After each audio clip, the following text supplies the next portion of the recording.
going to be talking about CPSC update today, but I wanted to mention some of the upcoming programs with SPSP. November 20th of this year, there's going to be a conversation with CPSC Commissioner Peter Feldman. He always has a lot of interesting things to say, and it's an important perspective on the commission. So we hope everyone attends that. We'll have an EU GPSR update on December 4th. There's a lot of new stuff happening there. So many companies operate in the US, the EU, and so many other places. So there'll be important information. Risk assessments on January 14th, and then February 5th, ICFSO month, we'll be looking at translations and foreign language issues. I assume mostly as it relates to product recalls, because more and more recalls are international. Today, I have the great pleasure of being a moderator with Sherry and Jennifer. Since they've been doing this for so long, it is, I think, one of the easiest jobs because they know pretty much everything we're going to talk about. I'm going to try to add a little bit too, but it's a real treat to hear from such experienced lawyers today. And the bios of everyone is in the invitation. I'm with Neal Cohen Law. Sherry is a partner at Kroll, and Jennifer is the founder of Jennifer Keenan Law. Today, we are going to try to cover all these topics. We only have an hour, and there's a lot to say.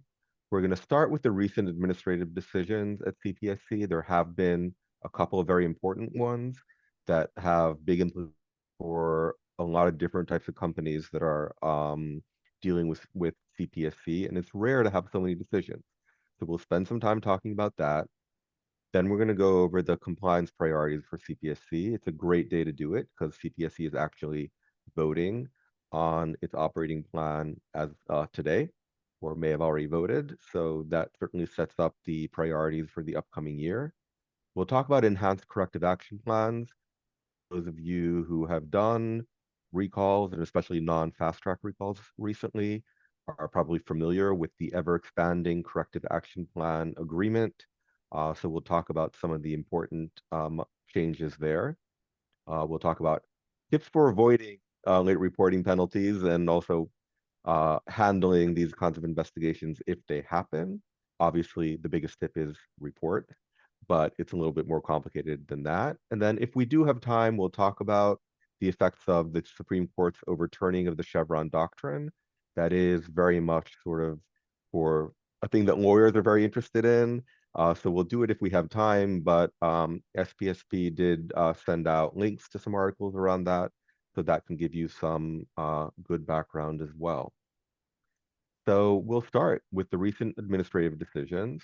There were two really important ones. We'll start with the administrative order relating to the litigation against Amazon. And Jennifer, why don't you kind of lay the groundwork for what it is that we're talking about and how you think that this will impact companies going forward? Sure, absolutely. Hi, everybody. So there is a lot in the Amazon administrative order, but I'm going to focus on the three bolded topics here because I think those are definitely three of the key issues of the administrative order. So the first part of the opinion, the CPSC found that Amazon fits the definition of a distributor. And that is key because if they were merely a third-party logistics provider, they would not have the duties that manufacturers, distributors, record have with reporting and conducting the recall. So you see here, I have the definition of distributor, and the CPSC found that that Amazon was a distributor because they had extensive control over the products. Some of the factors that they cited were the products are delivered to Amazon's fulfillment centers. Amazon holds the products at the fulfillment centers in anticipation of delivery to consumers. Title is not required for distributor status. That was a big part of the opinion. Amazon was arguing that they couldn't be a distributor because they didn't have title to the products. The CPSC rejected that argument. They also found that there is no requirement that the holder of the product and the seller of the product be the same entity in order to constitute a distributor. So they also focused on some of the other aspects that Fulfilled by Amazon participants pay Amazon a monthly and long-term fees for storage, and that Amazon uses technology to track, move, ship products it holds in fulfillment centers and arranges for delivery to customers.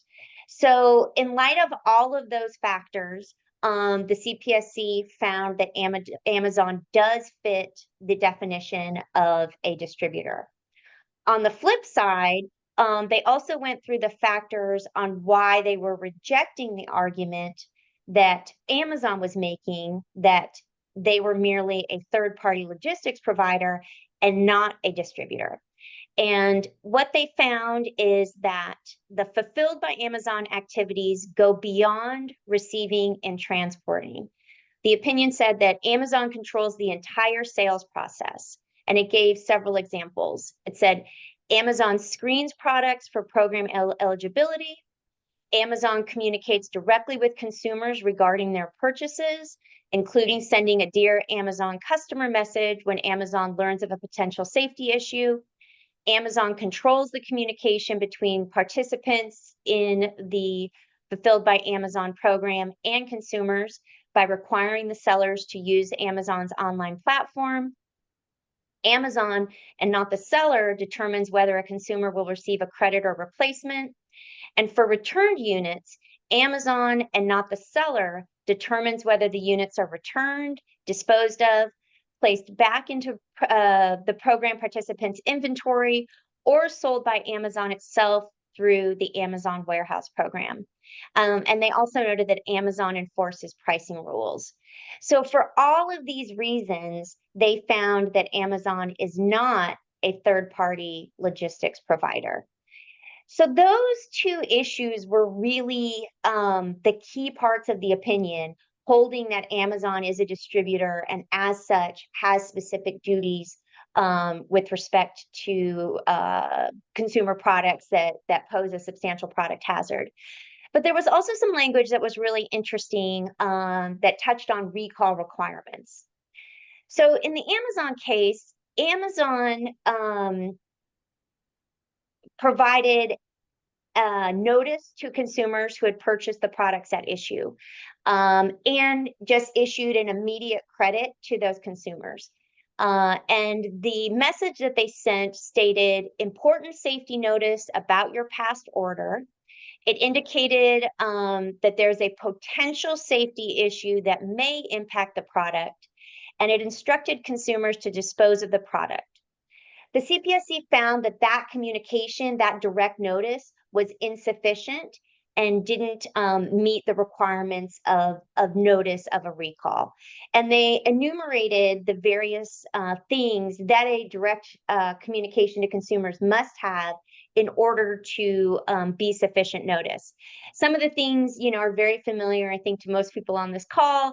The word recall has to be in the heading, the number of units being recalled, the sales dates, the contact details for the remedy, the photos of the relevant products. All of those things need to be in the direct communication to consumers. And those are the things that, again, most of us are familiar with and have seen.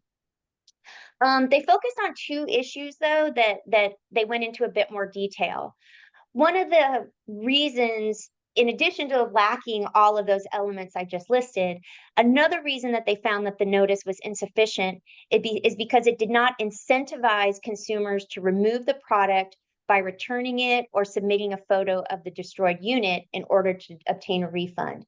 Again, Amazon just automatically issued a credit for the product, and the CPSC said that wasn't enough. And they have a good bit of discussion on why it was important to incentivize consumers to either destroy the product or send it back to make sure it's outside the realm of where consumers could use it. There's also a lot of discussion about social media and whether Amazon should be required to post notice of the recall notice of the recalls on social media.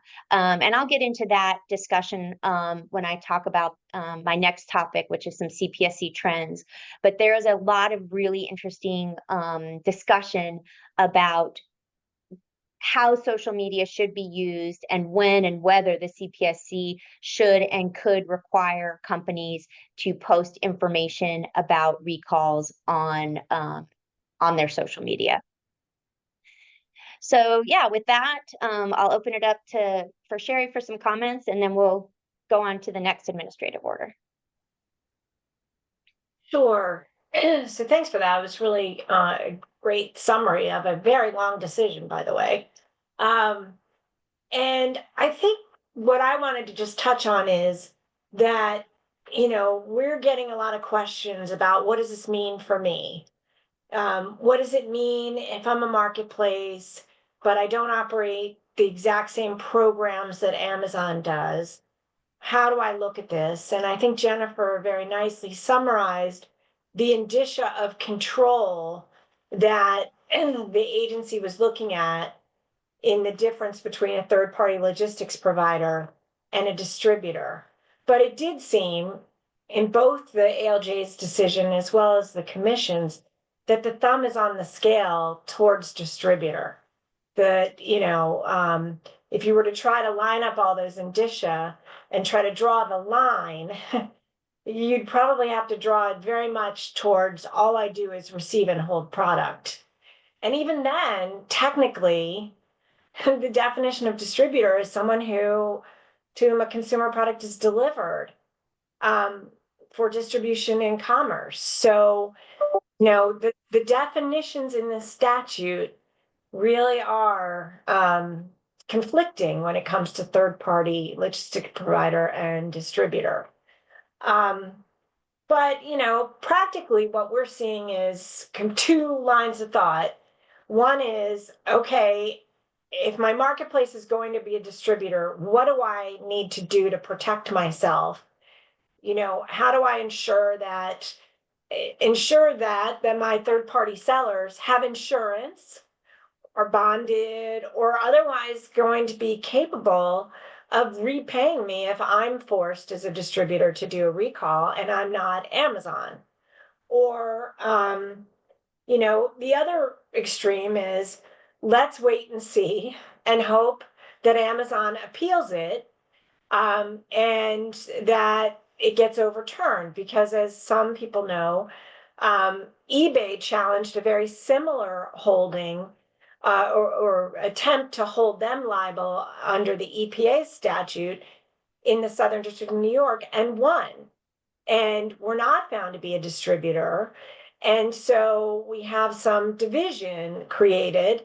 And so watching and waiting and seeing how this plays out in the court system is important. And, I think that appeal could affect both what it means to be a marketplace, but also what it means for recall execution, as Jennifer was talking about. We might actually see some attention to the issue of whether social media really does affect recall participation or not. There's no real proof of that. And so having those issues up on appeal would be really interesting. So Boaz, I'll turn it over to you to comment as well, but Sure. those are all the issues we're thinking about. Yeah, I mean, you answered my question, which was going to be, is this the last word? And it isn't, because this is the commission's decision. And now that it's final agency action, Amazon can appeal it to a federal court. And that whole question of social media seems a little silly for a company like Amazon, who has direct communications with the consumers. What more would social media provide here beyond actually contacting the consumer directly with an email, and even when consumers log into their own account? So that would be interesting to see if a court really buys CPSC's argument. We do have a question from participants around, well, if you're a marketplace and you defer all the recall and communications to the supplier, are you on the clear? And the answer is sort of yes or no. Everyone the enumerated parties are in the supply chain, the manufacturer or importer, the retailer or the distributor, they all have independent duties. both to report to CPSC and to conduct a recall. So if you can get your supplier to step up and do the report and do the recall, that's great. But we know that a lot of the suppliers who sell on third-party marketplaces are not in the US, are probably fly-by-night companies, and are not going to do what needs to be done here. And what I wonder is whether, the issue being forced to do a recall is important to Amazon, but it's not just being forced to do a recall, it's also the duty to report, because distributors have a duty to report, and that's where there is a lot of potential exposure to late reporting penalties, because Amazon is sitting on so much information from consumers. They do participate in the retail reporting program, but is that really going to be enough? Or are they going to start seeing investigations and enforcement actions from CPSC for late reporting if they lose on appeal on this distributor question? I would just add to that, Boaz, that Yeah. If the core indicia of either being a third-party logistics provider or distributor are kind of the same, which is why you have to give a wishy-washy answer, yes and no, because it's receiving, storing, or delivering, holding, transporting. Those are those core services, and both provide them. So to really answer the question, you have to go back to your business and say, what additional service offerings am I providing? And how do they align with the ones Jennifer laid out that Amazon? Are we controlling customer communications? Are we controlling customer service? Are we processing returns? Are we paying, or affecting pricing? And how much money are we making through those services as opposed to receiving, storing, and delivering? Right. And that will answer the question for you. And it's kind of hard to sort that out. Yeah, and I mean, I'm sure CPSC wants to expand the definition as broadly as they can. Without getting into the post-Chevron world, we will say that now that Chevron is overturned, Amazon does have a better chance of winning on appeal, because a court can look at this definition of distributor on its own without deferring to CPSC's reading of the statute. And that can make a big difference, because these are very vague and amorphous terms that seem to have a lot of overlap. So courts really might need to step in, or Congress, but that might be asking for too much. I think we're ready to move on to the next important decision, because we do have a lot to cover.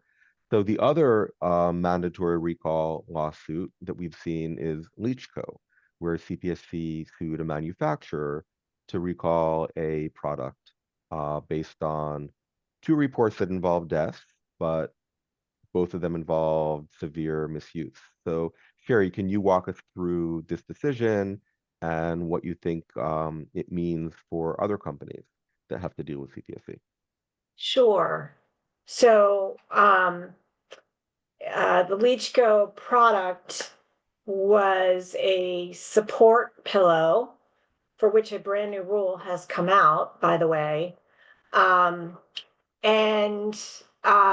not intended for sleep. I think that's the most important thing to know about this. And yet it was being improperly used by parents for sleep and caregivers. In fact, the only death, one of the two deaths, involved a nursery, daycare, rather than home use. But in any event, the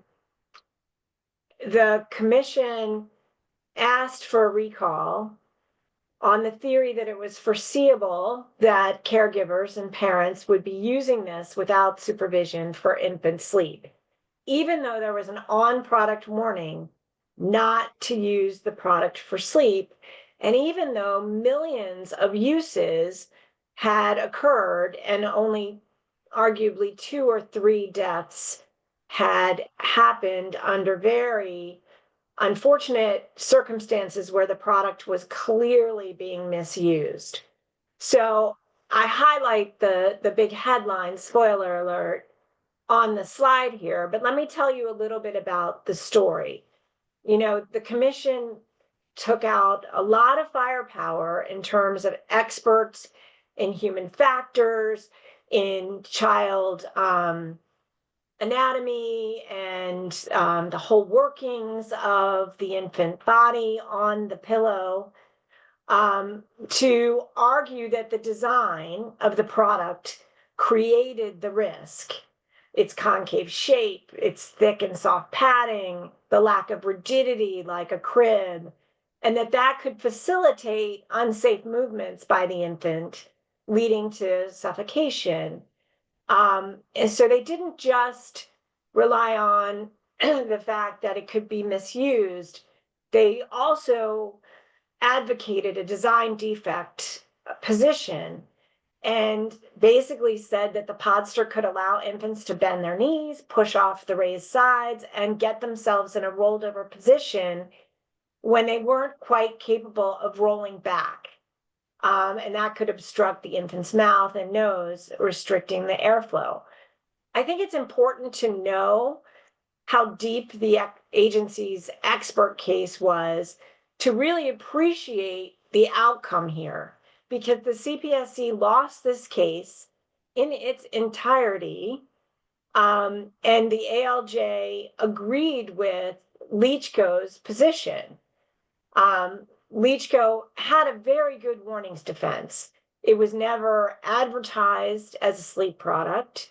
It was never, it had specific warnings, like I said, on product. So on the label stitched to the cover, not to use it for sleep, that adult supervision is always required, that it should only be used on the floor and not in a bed for co-sleeping, and that failure to follow those warnings could result in serious injury or death. So they held nothing back. The warnings, they debated in the case whether they could have been better. And there were certainly opinions at the CPSC that they could have been better. But what was on there was a lot. So I just want to make that point. And what the ALJ really focused on is this concept that the product defect must create the risk of injury, not just the misuse. That the commission's required to prove that a risk exists and that the defect creates that risk, not that it could have happened without the product. So, for example, in one of the incidents, the podster was on the bed in a co-sleeping environment with parents, and the argument was, well, even if the podster hadn't been there, if the baby was co-sleeping with pillows and blankets and parents rolling over, and there was evidence of beer bottles in some of the pictures, what's to say the podster caused that unfortunate accident versus the entirety of the unsafe sleep environment? That unsafe sleep environment is bad, no question, and could have caused it, but those were all there irrespective of whether the podster was present or not. Same with leaving a baby with a bottle propped up in a crib with not just the podster, but all kinds of other soft bedding and stuffed animals. So the experts may all be right about all of those issues, but because there's so many factors involved in the unsafe sleep environment, there wasn't anything in this ALJ's opinion that was unique to the design defect that really caused the issue. So again, I think it's an 80+ page decision. I could go on about it all day, but we only have an hour and I want to hear other people's perspectives. But for me, I really highlighted on this slide this quote about misuse that can produce the same result without a product's involvement alone being insufficient, that the product creates a risk of injury. I'm thinking about how I can use that in other cases, or is it just limited to this really unique environment? So we're dealing with like bottles that get fermented orange juice in them and might explode the lid off, whether it's a this kind of bottle or that kind of bottle, across the industry, that's something you shouldn't do. Does this go that far to say that, that kind of misuse, that irrespective of the type of product as a category, that's just bad behavior that should be known not to be followed? Would this decision help us in a case like that with the agency? So lots to think about, and I'll turn it back to Jennifer and Boaz to comment. I mean, I will say in the whole area of infant sleep, which is also going to be one of the high priorities we're going to talk about later. One is something that CPSC is extremely sensitive to, but I also do sense that there is some inconsistency with how CPSC approaches it. We have, unfortunately, thousands of infant deaths a year, and the majority of those during sleep, and the majority of those happen in cribs and in bassinets that meet all mandatory standards. And then a handful do happen in other types of products, whether it's a Leachco cushion, whether we have a question about the Fisher-Price swing recall, other types of products the babies are in, whether they're not intended for sleep, sometimes babies sleep in them. It seems like CPSC, when it comes to cribs and bassinets, the emphasis is always, well, there was all these other unsafe sleep environment issues that were involved here. Pillows, bumpers, baby placed on their belly, etc. When it comes to other types of products where the same unsafe practices may exist that complicate the situation, CPSC is much more happy to disregard all of those and focus on the product itself. And it makes it very difficult for companies who are in the infant product world to deal with it. And I think that you've seen companies finally agree to recalls that are perhaps really not justified by the data, but just at some point you lose by fighting with CPSC, even if you quote unquote win, just because of the reputational damage that can result. But obviously this decision is going to be appealed, and I think I know how the commission is probably going to rule on the appeal, but will this make a difference in terms of how CPSC addresses the existence of complicated situations, unsafe sleep practices, when it evaluates other infant products and not just cribs and bassinets? Well, and I think another takeaway, the CPSC has been aggressive for a long time on foreseeable misuse. A company can come and say, well, our warnings say you shouldn't do it. And their mantra a lot of times is, well, it was foreseeable that would happen. And there's a lot of discussion in this opinion about foreseeable misuse. And I think one of the CPSC's arguments was it's foreseeable that an infant would fall asleep in this, so it should be viewed and evaluated as an infant sleep product. And the argument was, as Sherry noted, this is not intended for sleep. It had a warning that it shouldn't be used for sleep. And the administrative law judge, he found that there are other baby products that have similar features to this, such as swings and car seats that have an inclined position and padding, and those are not sleep products and don't need to meet the sleep product requirements. So he said it was more appropriate to compare this product to those non-sleep products than to just deem it an infant sleep product because it was foreseeable that an infant would fall asleep.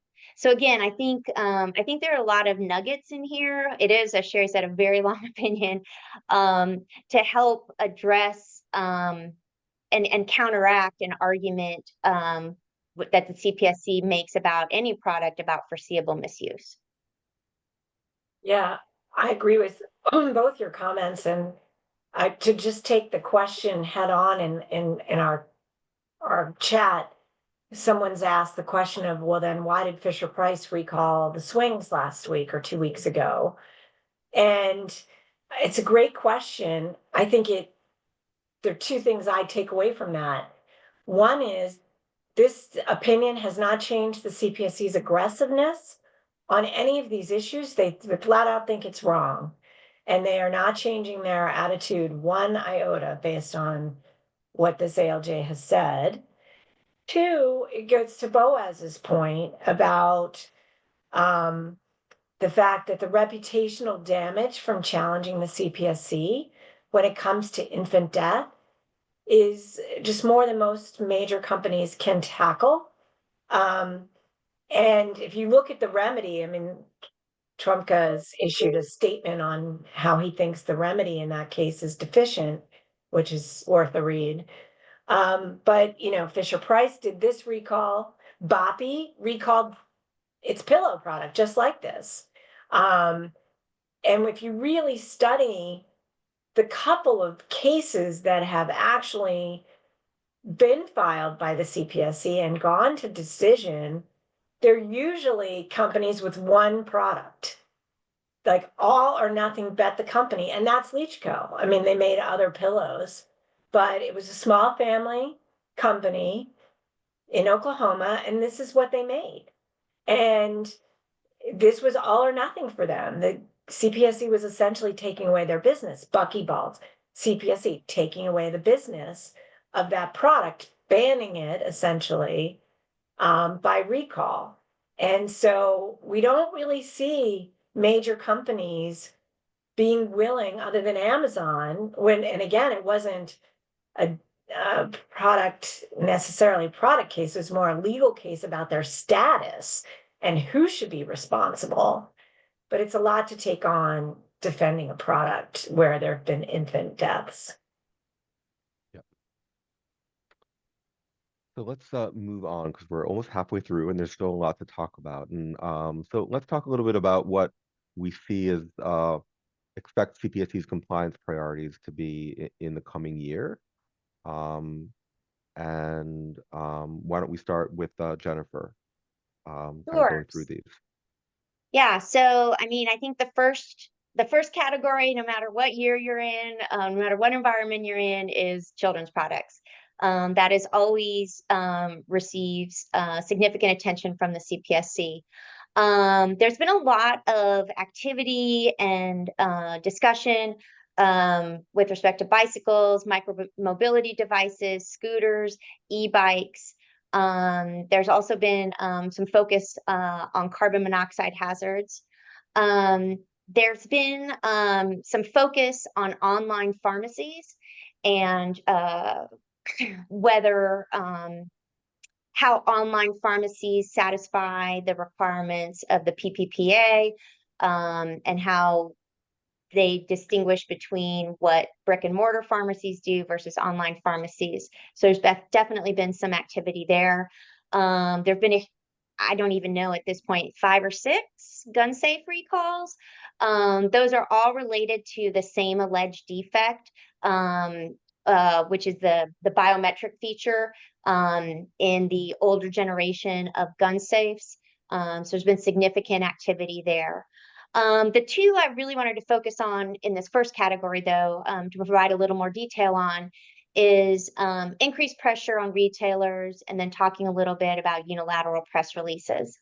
So I represent both retailers and manufacturers, but I've definitely seen an uptick in the asks that the CPSC is making of retailers. They have come to my retail clients and asked them for Rule 15B reports on national brand products. And that's a relatively new trend. And oftentimes the retailer doesn't have a lot of information about the national brand product, other than, the number of units that they sold and any complaints that they got about the national brand product. So sometimes I'm successful in getting a Rule 15B report request narrowed quite a bit. if it's sent to a retailer related to a national brand, because a retailer isn't going to have information on design changes, engineering drawings, all of this other information that comes from that really only the manufacturer would have. So I either request that the retailer only have to provide an abbreviated Rule 15B report, or if that request isn't granted, we'll just say Yep. not applicable to a lot of the categories in the Rule 15B requests that's sent to a Jennifer, national yeah. or a Can you quickly retailer. just explain 15B report for people who aren't immersed in CPSA definitions? Yes. So sorry. So the Rule 15B report, it's a standard report that lists the categories of information that a company is required to submit to the CPSC, really in anticipation of a potential recall. Sometimes you submit a Rule 15B report and recall is not required. Sometimes it is. So the Rule 15B report asks, number of products sold, asks for information on claims and injuries, asks for information on testing, pre-market testing of the product, post-market testing of the product, evaluate, is there a defect? If so, what is the defect? Potential remedies for the defect. So a whole list of questions that are very product specific. And a retailer of a national brand is only going to have a very small subset of that information. Yeah. Um, So, and essentially a 15B report is, if you have a duty to report, what you report to CPSC is the 15B report, but CPSC can also ask you for one. It happens a lot with the retailers. It also is happening more and more with if CPSC gets saferproducts.gov reports or hears about a product issue, they've been a lot more aggressive in terms of asking for reports in cases where in the past they hadn't been as active in. And that's a big, when we're going to get to avoiding civil penalties, companies need to take that into consideration. If you know that a consumer has complained on saferproducts.gov, you need to take that into account when deciding whether to report to CPSC. Pressure on retailers is, I think there's been an uptick on requesting retailers to do recalls. Again, this is for national brand products, not private label products, but asking retailers to step up and do recalls if the manufacturer either refuses to or is unable to. So the CPSC is becoming more and more aggressive in asking retailers to conduct recalls for national brands. And then something that we'll talk about in the last session or the last topic of this session is this tension of late reporting. And I think there's a real friction and tension between retailers and manufacturers, because on the one hand, it's probably easiest for retailers to just over-report to avoid any sort of late reporting issues. But oftentimes, that conflicts with what how the manufacturer would want to handle that. The manufacturer might want to do additional investigation or determine if reporting is required. So I think there's a tension there between retailers and manufacturers. And then the last topic I want to touch on really quickly are just some updates related to recalls. The first one we've already talked about, and that is the Fisher-Price remedy. The remedy in that recall was if consumers removed and destroyed the headrest and body support insert for the swing and provided a picture of that destruction, they would receive a $25 refund. So that's an example of a partial refund for when a component of the product is found to be the source of the hazard. In the past, the CPSC has been reluctant, I would say, to allow for these types of partial refunds. But obviously this Fisher-Price recall, was a huge recall just announced. I think it involved over 1 million products, maybe almost 2 million. So a very big recall. It's on the CPSC homepage. If you click on the CPSC homepage, you're going to see this recall right there, front and center. But it's interesting that I think the remedy that was provided in that recall is interesting. There's also been a recent recall where no remedy was provided. So it's Colson fire pits, and the remedy says consumers should immediately stop using the recalled fire pits and dispose of them. The firm stopped selling Colson branded fire pits less than 1 year after it acquired the product business and does not have the financial resources to offer a remedy to consumers. So that was a recall press release announced as a recall, but again, there's no remedy under the recall. Another, I think, evolving area in recalls is proof of destruction. Long ago, doing recalls, I think the almost always required return of the product. So the company would have to go through the expense of getting the product back, whether it was returned to the store or had to be shipped back. But the CPSC has become a lot more flexible in not requiring consumers to, or I should say the recalling entity to take back the product. There's been this evolution of submitting a photograph to demonstrate proof of destruction. So in electronics cases, it's oftentimes cut cord, where the consumer is instructed to literally cut the electrical cord of the product and submit a picture of the product with the cut cord showing it can no longer be used, and then they get their refund. And that was definitely an issue in Amazon that I talked about earlier, where the CPSC found that Amazon's initial efforts to provide a remedy for these products was insufficient because it did not incentivize the destruction or return of the products when Amazon just issued an automatic credit. But if you look at recalls over the last year, sometimes the recall will say that consumers are instructed to dispose of the product. So they're not always requiring proof of destruction. So I think it really depends on the type of product involved and what the chances are that the product could continue to be used if it gets back out into the marketplace. But it's just something to be aware of, that I think there are some opportunities maybe for flexibility on proof of destruction. And then the last topic I just want to touch on for 1 second is requiring social media postings related to recalls. I know Sherry's going to talk about that with respect to the enhanced corrective action plans that have been coming out.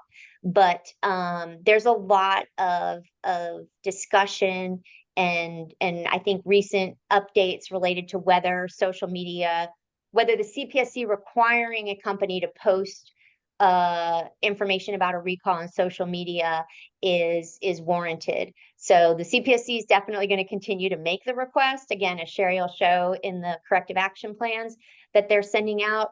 But I think there's some ammunition, particularly from the Amazon opinion, to push back on whether whether social media is warranted, helpful, or appropriate. And then the last area that I didn't talk about in the first area is unilateral press releases. I mean, there's been a huge uptick in those. And what that means is, rather than announcing a recall, the CPSC just issues its own unilateral press release saying, this product is dangerous, the company isn't going to provide a remedy, you should stop using the product. So those used to be extremely rare a few years ago, and now they happen all the time. And just last week, on October 24th, there were 4 unilateral press releases, all saying the same thing. The manufacturer isn't going to step up and do a recall, but these products are dangerous. Consumers should stop using them. And interestingly, 3 of the 4 unilateral press releases involved products that were sold exclusively on Amazon. So that's it for my quick update on trends and compliance priorities. Thanks, Jennifer. Sherry, anything to add right here, or I'll just answer the question about e-filing. It remains a priority. I know I've heard that the commissioners are meeting with folks to talk about e-filing and their initiative there. What that is a requirement that was in the CPSIA in 2008 to have certificates of compliance with mandatory CPSC rules come in through the port with the product. And to be honest, everything a lot of what we're talking about today could be solved with e-filing done correctly.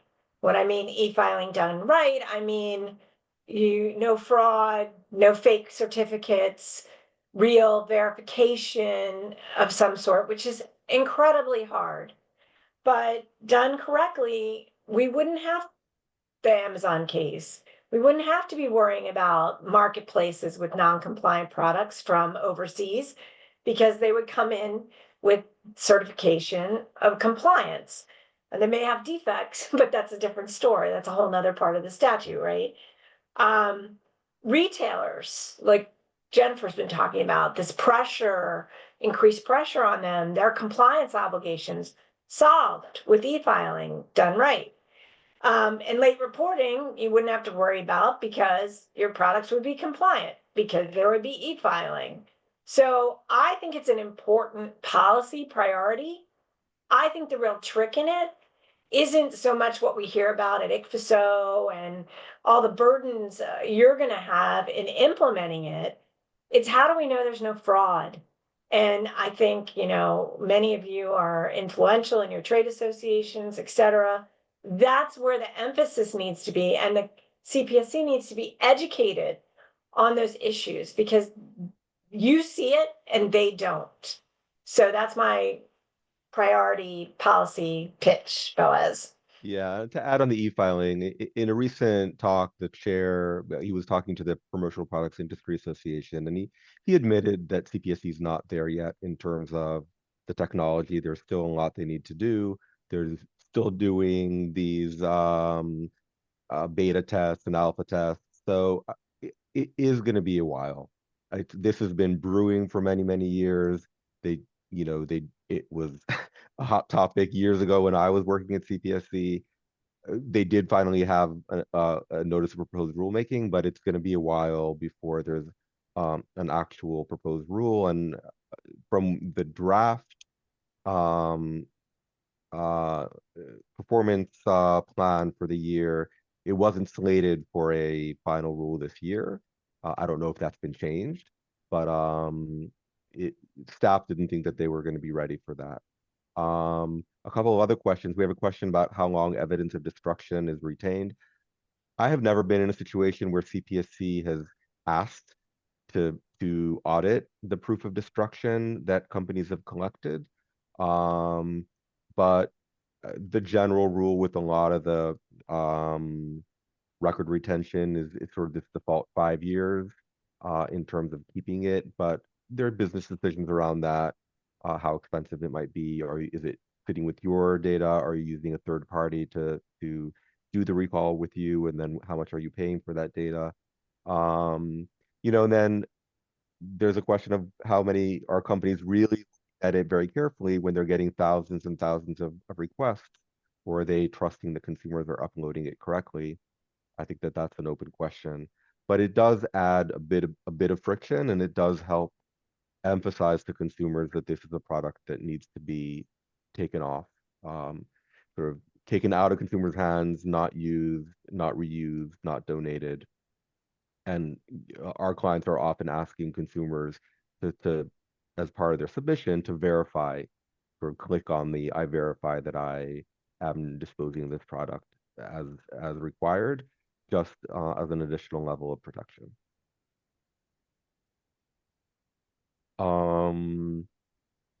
And then we do have some questions that are more about rulemaking. I'd say, table saws is a rulemaking issue. CPSC would love to pass it. We're still stuck on the whole patent issue with the soft stop, so I don't know where that's going to end. And a few other comments.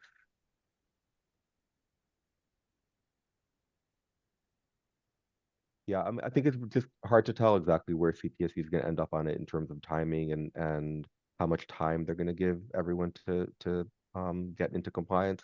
So it's just an area that we need to watch closely. And the associations certainly have a role in terms of speaking to lawmakers and speaking to the agency around what makes sense and what's workable. Let's move on to the enhanced corrective action plans, because that is something that a lot of companies are dealing with, and it is becoming more and more complicated. So Sherry, can you tell us a little bit about what you're seeing? Right. So across the board, not just myself, but all the other lawyers I talk to and, coordinate with when we are in joint representations of different companies all facing the same issue, we're all faced with standardized terms in terms of what is required in a corrective action plan document. The form has even been shared with us in draft with, please fill this out for us. This is our standard form and no deviation from it. There can be some deviation, and I've picked out some of the terms that are the most controversial and the most interesting. But even the very beginning of the document where it lays out what the hazard is, we've been kind of trying to tweak that a little bit when it comes to, well, are we a retailer or a manufacturer, and just how much are we going to say about what we do and don't know about the product defect. But social media is a huge point, and it's essentially, put out as non-negotiable once you have to do it. The only negotiation point that seems to be effective right now is trying to avoid it when you have direct notification capabilities. But even there, with direct notification, they are pushing hard to require social media in addition. So again, plug for my trade association participants. I think this is really ripe for some study to get some really good hard data on how effective direct notification is, or not, but I think it is. Maybe repeated, but direct. And then how social media does not work, and is really a waste. However, what the CPSC has added as a standard term, and it's in their standard form, are other requirements for digital advertising to make up for the fact that social media may not be that effective. Search engine optimization, so that when they search for your retail location, the recall pops up. Display ads that retarget visitors that have gone to a retailer page and or Instagram post, so that the next time they go into Instagram, up comes an advertisement for the recall. Really interested in videos that announce the recall and demonstrate how to participate. Now, I've used those a lot when it comes to dealer repairs and self-repairs, because we want that to be done correctly. But these are highly controversial and very, difficult to get businesses to accept. And yet, I've had to, probably every cap I've gotten over the last few months has at least had digital advertising in it to start, and then we've had to get rid of it. Jennifer and I are working together on one that involves retailers stepping up to do a recall, and they wanted us to go out and tell other retailers, meaning internet platforms that may have also sold it, not just third party. And we were like, what? So I don't know if you want to comment on that, Jennifer, or just comment generally on kind of what you're seeing on cap negotiation. Well, yeah, I think it the social media requirements are pretty onerous too. Back in the day, you could say, okay, I'll put a post on Instagram, I'll put a post on Facebook, whatever, I'll make a tweet and be done with it. And now they're trying to micromanage, what the social media post is, how it's made, how long it has to be live. So They've gone far beyond just saying you have to make a social media post. So that's the first issue.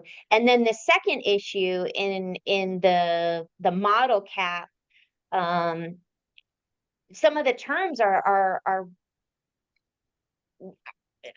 just baffling. Like Sherry said, we're working on a recall on behalf of retailers, them telling us that we need to notify other retailers about this recall. There was a sentence in there, something like, you have to notify the reseller market. It was something really amorphous, like that would seem to encompass maybe thrift stores, not just Amazon. And we said, how could we do that? How could we do a national notice to resellers? I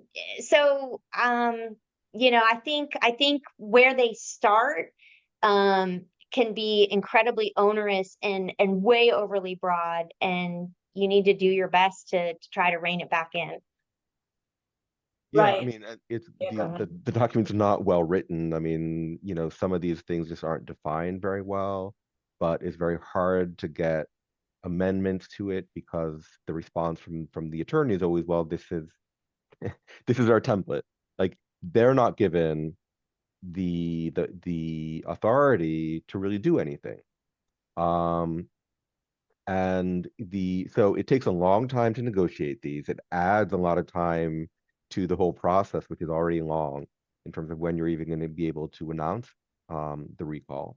And it adds all these additional costs that make it harder for the company to actually provide the remedy, especially with small companies. If they need to, in addition to dealing with the recall itself, start paying for advertising, spending the time to collect all the data that CPSC is demanding to show that they've done all these things, start developing compliance programs within a very short time frame. These are all things to take away from companies' ability to conduct recalls often, which is an argument that we've made successfully to try to get rid of some of these terms. But I think what the public outside doesn't realize is that CPSC is adding so many processes that delay important safety information from reaching consumers because we're so tied up in getting a recall that meets all of CPSC's expectations that we're not actually getting the word out. And that's extremely frustrating for companies, especially ones that have never, been involved with CPSC before. So it's a rude awakening. All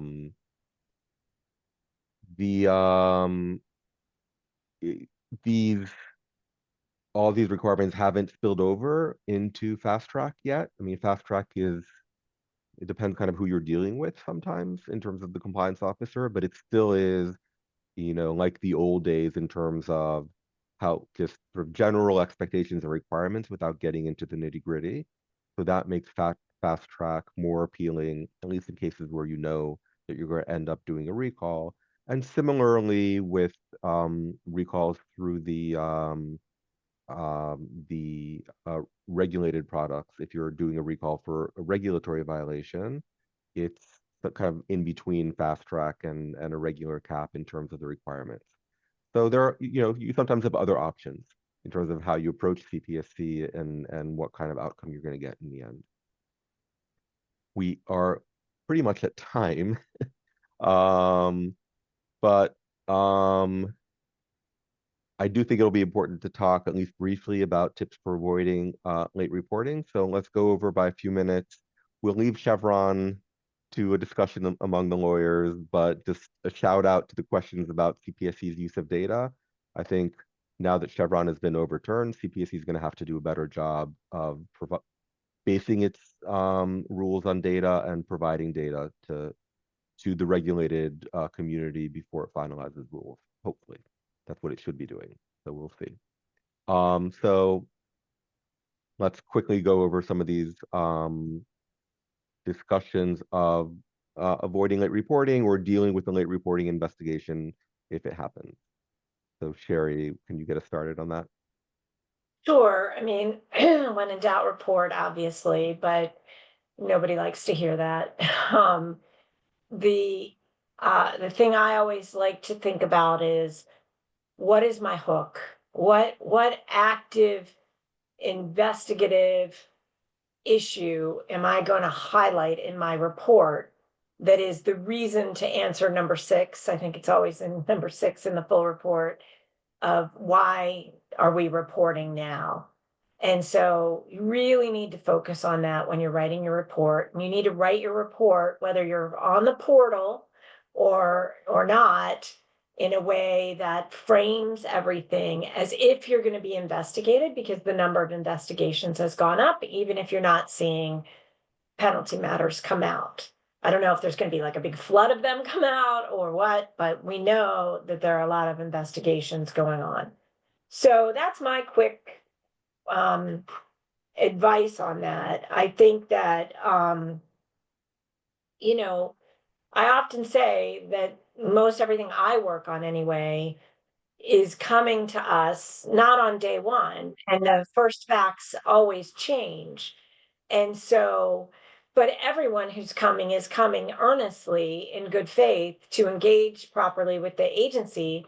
And we need to get that point across in our full report response, not just answer the questions and hope that they don't investigate. We need to actually advocate. And that would be my practice pointer is, when you're finished with pulling all that information together and getting all the questions answered, pull back, stop, and say, how can I enhance this report so that it looks like I've been, a really good corporate citizen and address this in a timely manner? Don't just throw it across the transom and hope that they don't check the box for, a penalty investigation. Yeah, I mean, of course, I agree with everything Sherry said. And I do think it's very important that you view the Rule 15B report as an advocacy piece with respect to any sort of late reporting investigation, because, very rarely are you reporting something within 24 hours or 10 days, 10 day after a 10-day investigation. So if a company comes to me and says, do we need to report? Um, the first thing I say is you have a duty to investigate quickly and diligently. So, I say we don't have 3 months to figure this out, but almost every time a client comes to me, I say we have to do some investigation before we decide if we're going to report, because of a 1 week delay, a 2 week delay isn't going to, make a difference with respect to late reporting. So I think, doing a very fast and diligent investigation is very important once you become aware of a potential issue.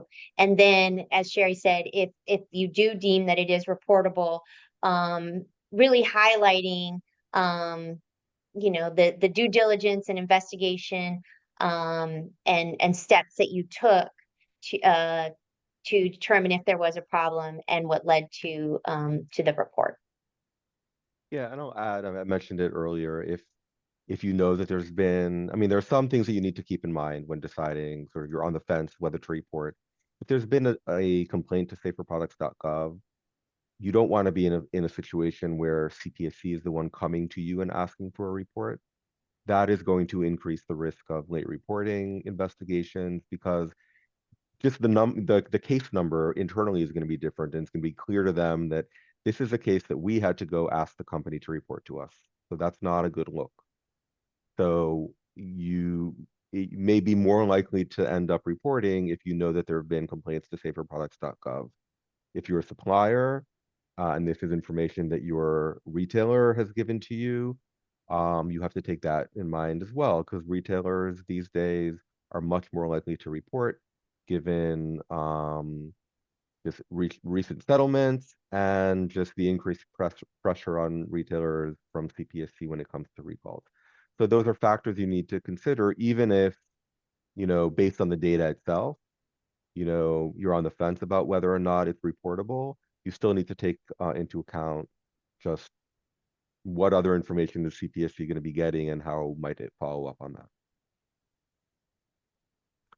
So we are 5 minutes past the hour. So thank you everyone for your patience. There's a lot to talk about, a lot of great questions also about rulemaking and other issues with CPSC policy. So those are great ideas for upcoming SPSP seminars.